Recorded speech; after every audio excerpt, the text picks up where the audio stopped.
Alors, la dénonciation de ce matin veut attirer l'attention des commerces sur un certain nombre de pratiques qui reprennent cours dans nos villes. Il y a des faux agents, faux entre guillemets, parce que même lorsqu'ils sont des agents de l'administration, ils se déplacent dans les commerces sans mandat, sans ordre de mission. Ils arrivent, ils se présentent comme étant soit des impôts, soit du ministère du Commerce. Quand ils arrivent, ils se mettent à débiter un certain nombre de choses, sans faire ce que la réglementation exige, c'est-à-dire au préalable, se présenter eux-mêmes, présenter leur ordre de mission. J'ai surpris quelques-uns qui passent le temps à dire, nous, on veut le carburant. On dit, mais nous sommes ici pour mettre le carburant. Voilà, vous voyez notre voiture garée là. Et vous nous demandez l'ordre de mission. Alors que vous voyez là, ils font tout pour s'habiller en veste. Voilà. Ils sont souvent avec une dame qui est plus nerveuse que les hommes.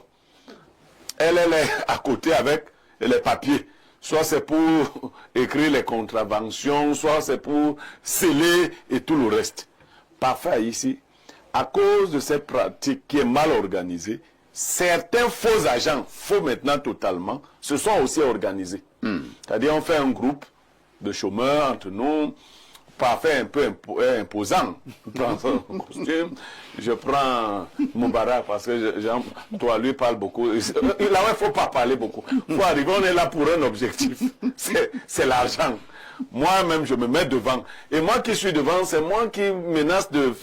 Il faut toujours une femme dans le groupe pour que ça ait l'air sérieux. Parce que vous savez, dans notre mentalité, on respectait tellement les femmes. Tous les groupes de bandits maintenant comprennent que pour appâter facilement les gens, il faut y adjoindre une femme. Elle est souvent de teint, un peu comme Moubarak. Bon. Non, j'aime mettre un peu d'humour, mais c'est une pratique dont se plaignent beaucoup de commerces. Et beaucoup de naïfs payent.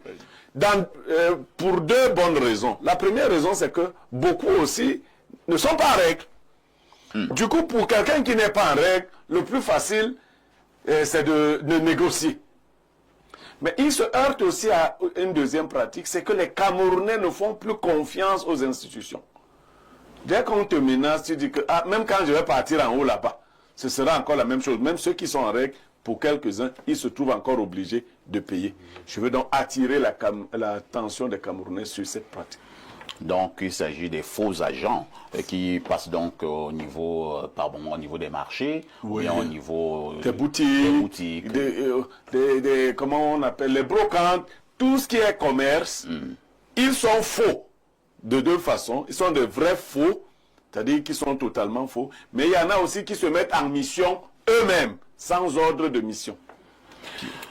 Alors, je vais surprendre Moubarak. Il y a un philosophe qui montrait que le tandem corrompu-corrupteur n'est pas linéaire. C'est-à-dire que celui que vous croyez être corrupteur peut être à la fois le corrupteur et le corrompu. Vous voyez, c'est pas linéaire. Il n'y a pas quelqu'un qu'on appelle le corrupteur. Prenons ce cas. Vous penserez que le corrupteur, c'est celui qui donne l'argent à l'agent. Non. Le corrupteur, c'est aussi celui qui vous amène à exercer la corruption. C'est-à-dire, il a un pouvoir, c'est comme celui qui harcèle. Il arrive chez vous, il a des pouvoirs multiples. Il vous dit que si vous ne me corrompez pas, c'est-à-dire, vous avez le devoir de me corrompre. Si vous ne le faites pas, je ferme. Combien de Camerounais savent lire? Il faut dire aussi la vérité. Parce qu'on peut même vous présenter un ordre de mission dépassé. Moi, j'ai vu ça plusieurs fois. C'est-à-dire que c'est moi qui arrive, je dis, donne un peu ton ordre de mission. Il commence à... Je dis, non, mon frère, donne... On aime toujours t'occuper des choses qui ne te concernent pas. Bon, voilà que tu révèles aux gens comment je suis. C'est vrai. Je dis, le type commence à résister. J'insiste. Et tu vois que son ordre de mission, c'était du 22 au 27 février. Et vous étiez déjà quel... Nous sommes au mois de mars. Et lui, il balade toujours cet ordre de mission. Et puisque l'ordre est signé. Quand toi, tu vois seulement ça, tu n'as pas bien lu. Tu ne vois même... Et puis, les ordres de mission doivent être libellés de manière claire, parfaite ici. C'est-à-dire dire exactement ce qu'un agent vient faire chez vous. Même le policier, quelqu'un ne peut pas venir tout fouiller chez vous. Mais même les perquisitions, dans une perquisition, les procureurs, on dit ce qu'on vient rechercher. Quelqu'un ne peut pas venir chez vous, il commence à démonter les WC et tout ça, il dit qu'il fait la perquisition, il cherche si les femmes ont déjà envoyé les serviettes hygiéniques. Non! Il faut que la perquisition, c'est le cas de la perquisition.